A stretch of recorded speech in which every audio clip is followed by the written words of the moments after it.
할렐루야. 오늘도 예수님을 알아가는 우리 모두가 되기를 간절히 축복합니다. 이 시간 말씀을 받겠습니다. 이 복된 시간에 주시는 하나님의 말씀은 고린도전서 4장 9절에서 21절까지의 말씀입니다.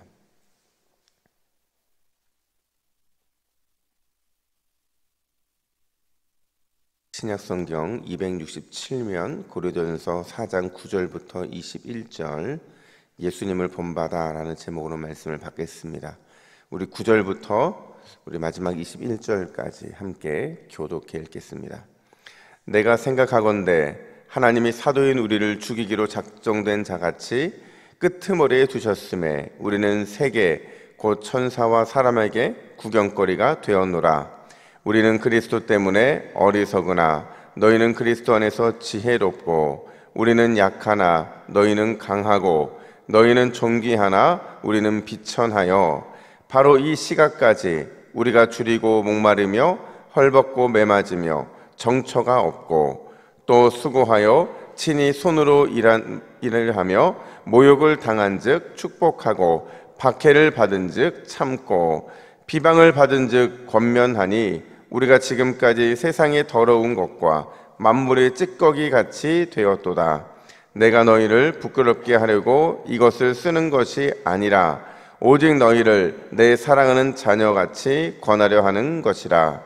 그리스도 안에서 1만 스승이 있으되 아비는 많지 아니하니 그리스도 예수 안에서 내가 복음으로써 너희를 낳았음이라.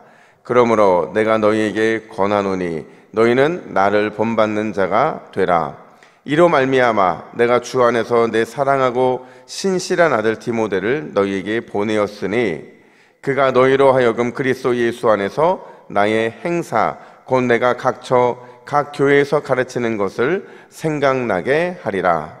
어떤 이들은 내가 너희에게 나아가지 아니할 것 같이 스스로 교만하여 졌으나 주께서 허락하시면 내가 너희에게 속히 나아가서 교만한 자들의 말이 아니라 오직 그 능력을 알아보겠으니 하나님의 나라는 말에 있지 아니하고 오직 능력에 있음이라. 함께 했습니다. 너희가 무엇을 원하느냐? 내가 매를 가지고 너희에게 나아가랴. 사랑과 온유한 마음으로 나아가랴. 아멘. 여러분, 경제 용어 중에서 콩코드 효과라는 게 있어요. 이게 뭐냐면 콩코드 비행사가 실패한 경험, 근데 그게 이제 사례가 되어서 자꾸 회자되는 말인데요. 우리는 이제 비행기 만드는 회사 하면 보잉사를 떠올리는데 이 미국의 보잉사에 맞서서 프랑스하고 영국이 합작으로 이 콩코드 비행기를 만들었거든요. 근데 만들고 나니까 속도는 2배나 훨씬 빠른데 가격이 문제고 또 기체 결함도 생기고 소음도 생기고 또 연료 소비량도 되게 많은 거예요. 그러다 보니까 이걸 계속해서 개발해야 되는지 아니면 포기해야 되는지 그 어떤 것도 결정할 수 없었다는 거죠. 결국 시간이 흘러가지고 20조나 넘는 이 어마어마한 손해를 붓고 나서야 그제서야 이제 중단을 하게 됐다는 거죠. 그러니까 사람들이 이런 모습을 통해서 본전 생각에 포기하지 못한 실패, 이걸 바로 콩코드 효과라고 이렇게 불렀다라는 거예요.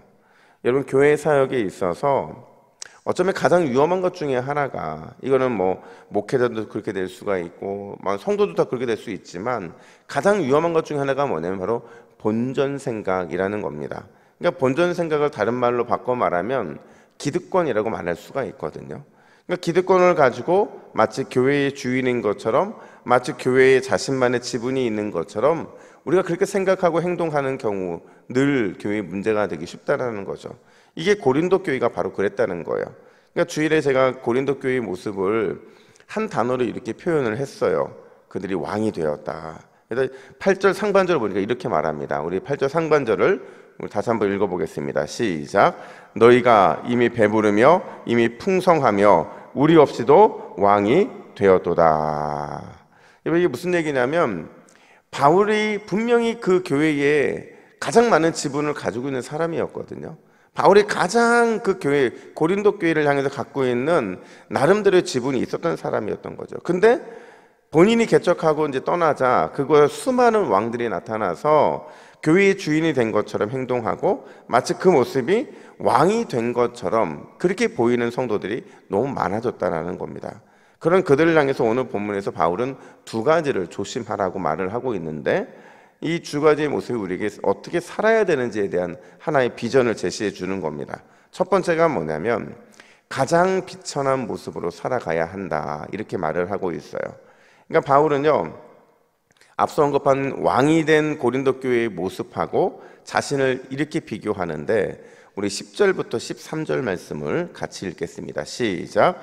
우리는 그리스도 때문에 어리석으나 너희는 그리스도 안에서 지혜롭고, 우리는 약하나 너희는 강하고, 너희는 존귀하나 우리는 비천하여 바로 이 시각까지 우리가 줄이고 목마르며 헐벗고 매맞으며 정처가 없고, 또 수고하여 친히 손으로 일을 하며 모욕을 당한즉 축복하고 박해를 받은즉 참고 비방을 받은즉 권면하니, 우리가 지금까지 세상의 더러운 것과 만물의 찌꺼기 같이 되었도다. 아멘.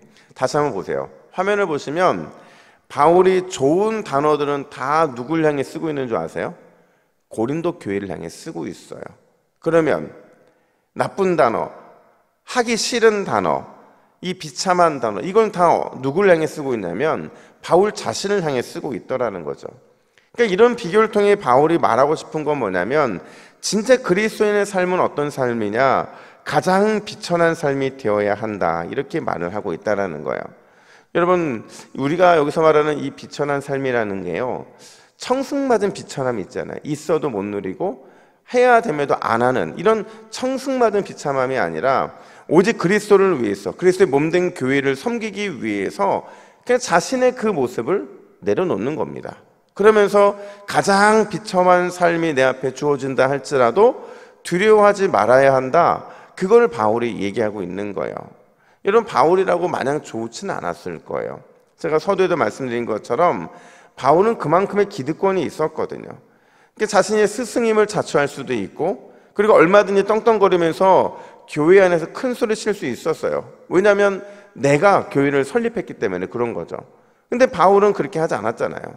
자신이 개척했어도, 그만한 능력이 있어도 절대로 그렇게 하려 하지 않았어요. 그러니까 바울은 늘 자신의 지혜, 자신의 강함, 자신의 존귀함 드러내지 않으려 했다는 거예요. 왜냐하면 그의 안에는 그걸 드러내지 않아도 채워지는 뭔가 풍성함이 있었기 때문에 그래요. 그게 바로 그리스도의 사랑이라는 거죠. 그리스도의 사랑을 제대로 경험하고 나니까, 그 안에 그 사랑이 꽉 채워지고 나니까 지금까지의 지혜라든지 강함이라든지 존귀함이라든지 이 모든 것들이 너무 거추장스러운 옷처럼 느껴지게 되었다라는 거죠. 여러분, 우리가 예수님의 사랑을 제대로 경험해야 되는 이유, 풍성하게 경험해야 되는 이유, 넘치게 경험해야 되는 이유가 뭐냐면요, 우리 안에 무엇인가 그 그리스도의 사랑으로 꽉 채워지면 다른 것들이 거추장스럽게 느껴진다는 거죠. 그냥 오직 그리스도, 그 사랑, 그 은혜, 그게 우리 안에 채워지지 않으니까 다른 곳에서 우리가 뭔가 답을 찾으려 할 때가 많다는 거예요. 그냥 뭔가 사랑을 받았는데, 은혜를 받았는데 어슬쩍을 받고 받다 말고 뭔가 부족하게 느껴지면 반드시 다른 것에서 갈망한 것을 찾게 되어진다. 이게 우리의 영혼의 모습이거든요. 여러분, 오늘 이 새벽에 주님의 넘치는 사랑이 여러분 안에 가득 채워주시기를 간절히 축복합니다. 은혜도 채워지기를 간절히 축복합니다. 그래야 제대로 채워져야 여러분의 비천한 자로 살아간다 할지라도 감사하게 되고, 그 삶이 오히려 기쁨이 넘치는 예수님의 제자의 삶이 될 수 있기 때문에 그래요. 주님이 오늘 하루를 살아갈 때 여러분에게 넘치도록 채워주셔서 세상에서 비천하게 살아도 넉넉하게 이기는 저와 여러분 되기를 간절히 축복합니다. 뿐만 아니라 두 번째로 바울이 뭘 말해주느냐, 말이 아니라 진짜 능력으로 살아가야 한다, 이걸 말해주고 있는 거예요. 여러분, 세상 사람들이 그리스도인을 향해서 늘 비아냥거리며 하는 말 중에 하나가 뭐냐면, 참 이 말쟁이들, 이런 말 많이 하거든요. 말쟁이들.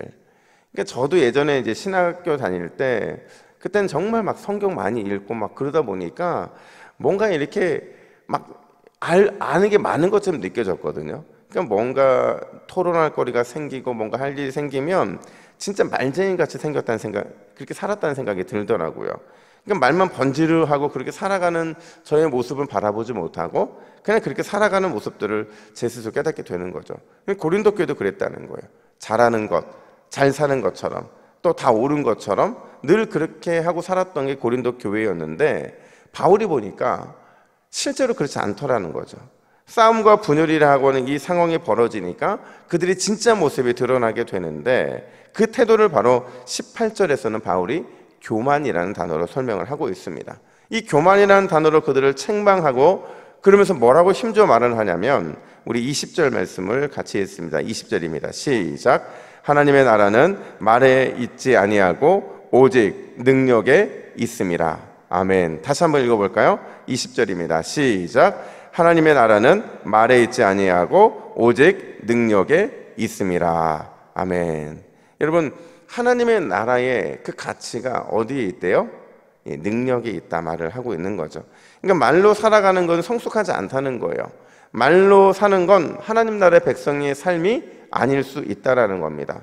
그러니까 말로 살았던 그들의 모습 속에서 보세요. 위기가 닥치니까 실제로 고린도 교회의 문제가 다 드러나게 되는데 그 모습 속에서 너희들이 말로 살았던 너희의 실제 모습을 보라고 바울이 권면하게 강하게 말할 수 있는 것은 그 말로 살아왔던 그 인생이 실패했기 때문에 그렇다는 거예요.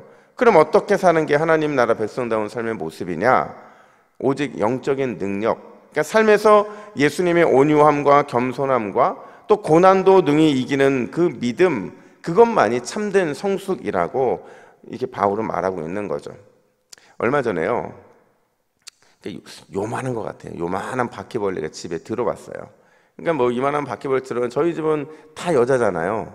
그러니까 막 이러는 거예요. 그러니까 누가 잡아야 돼요, 그거를? 제가 잡아요. 제가 잡아야죠. 사실 저도 바퀴벌레 별로 안 좋아하는데 요만한 게 들어왔으니까 이거 어떻게 잡아야지 저도 난감한 거예요. 때려잡으면 때려잡기도 그렇고 그렇다고 또 그냥 잡자니 또 그렇고. 근데 이걸 제가 어떻게 처리를 했어요. 다 처리하고 났더니 저희 아들이 뭐라고 하냐면 자기한테 걸렸으면 완전 박살낼 텐데 안타깝다 막 이러는 거예요. 그래서 제가 저희 아들한테 그러냐, 그럼 너 다음에 또 출몰하면 아빠가 너한테 양보할 테니까 네가 이따만은 한번 잡아봐라. 그랬더니 아니나 다를까 지난주 주일 새벽에 갑자기 저희 아들이 안방으로 뛰어 들어오더니 큰일 났다는 거예요. 그래서 왜 그래 했더니 바퀴벌레가 출몰했대요. 그래서 야, 네가 잡는다며 했더니 안 된다는 거예요. 그래서 얼마나 한대 했더니 요만하게 나왔대요. 요만한 게 나왔대요. 그래서 제가 이놈을 맡기고 내가 필리핀을 가야 되나 막 이런 생각이 드는데, 여러분 제가 저희 아들한테 뭐라고 했냐면 야, 너 말만 번지르 하지 말라고. 말이 아니라 네가 실제로 그걸 처리하는 걸 좀 보여달라. 제가 이렇게 얘기를 했거든요. 여러분, 우리가 말은 번지르를 할 수 있어요. 언제든지 말은 늘 우리의 행동보다 앞서니까 그럴 수 있어요. 근데 진짜 신앙은요, 삶에서 증명되는 하나님의 능력, 그게 우리의 진짜 삶이 되어야 되는 줄로 믿습니다. 특별히 우리 새벽을 깨우는 우리 기도자들은 말보다 먼저 기도하고 또 이렇다 저렇다 비판하기 전에, 판단하기 전에 먼저 헌신하는 그런 사람이 되어야 돼요. 왜냐하면 우리는 기도하잖아요. 기도한다는 것은 내 안에 주님의 사랑을 가득 채운다는 얘기거든요. 내 안에 영적으로 조금 더 예수님을 닮아가는 그 사람들이라는 거거든요. 그래서 우리가 오늘 이 새벽에도 더욱 온유함과 겸손함으로 하나님의 능력을 나타낼 수 있는 그 능력을 얻게 되는 귀한 새벽이 되시기를 예수님의 이름으로 축복합니다. 우리 화면 보시고 같이 기도의 제목 같이 읽습니다. 시작. 주여 그리스도의 사랑으로 풍성하게 채우사 비천한 자의 삶에도 감사하게 하옵소서. 말이 아닌 하나님의 능력을 드러내는 온유함과 겸손을 새벽 기도자인 우리 안에 채워 주옵소서. 아멘. 기도하겠습니다. 하나님 아버지, 그리스도의 사랑으로, 그리스도의 은혜로 오늘 이 새벽에 우리를 풍성하게 채워 주시옵소서. 내가 채움받을 때에 내 삶의 비천함이 이루어진다 할지라도 감사할 수 있고 기뻐할 수 있는 줄로 믿습니다.